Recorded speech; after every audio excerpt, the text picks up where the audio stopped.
Computers are powerful because they empower us to solve problems in a computational fashion.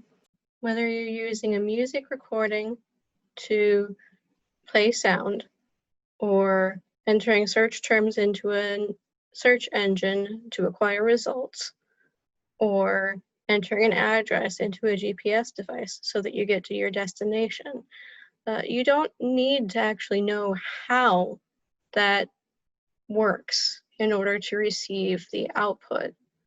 In fact, you don't need to know how the computation occurs at all. That's called an abstraction. When you drive, you know how to steer and how to brake and how to push on the gas pedal. But the underlying implementation of how that's turned into the car actually driving is entirely up to the manufacturer. You don't need to know how it works in order to drive a car. This is called a functional abstraction. A functional abstraction describes how to use a tool or technology without necessarily providing any knowledge about how it works. Functional abstractions can be layered in order to make work go more smoothly. For instance, if you were a CEO of a large company, you would expect your vice presidents to handle most of the day-to-day details and keep the details abstracted from you. Similarly, they rely on middle managers to do the same. Computers, similarly, are built off of layers upon layers of abstraction.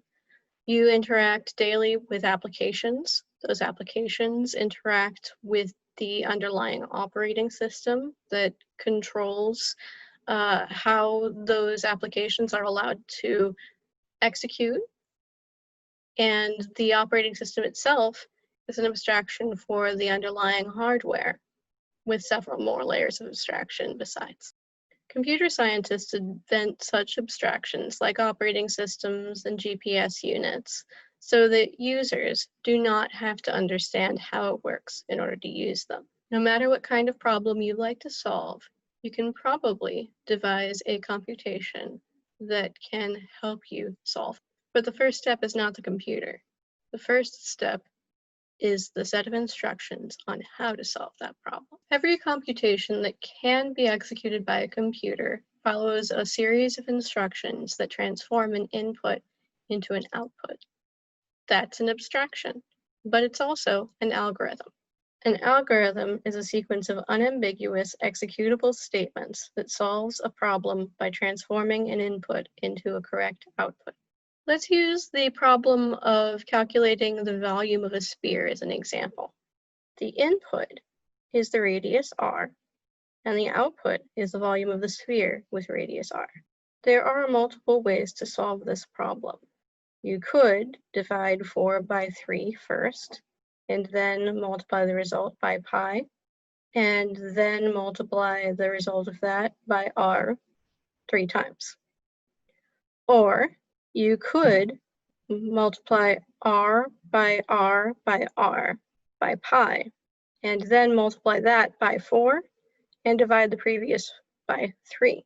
Either of these algorithms will give you a solution to the problem, but they execute the steps in different ways. While this distinction may be trivial to us humans, it matters to the computer. It will execute these steps in exactly the way that we tell it to. The tools that a computer scientist use in order to translate an algorithm into something that the computer can understand is a programming language. You may have heard computer programming called coding. That's because partial programs or incomplete programs can just be called code or source code. But a complete implementation of an algorithm in a programming language is called a program.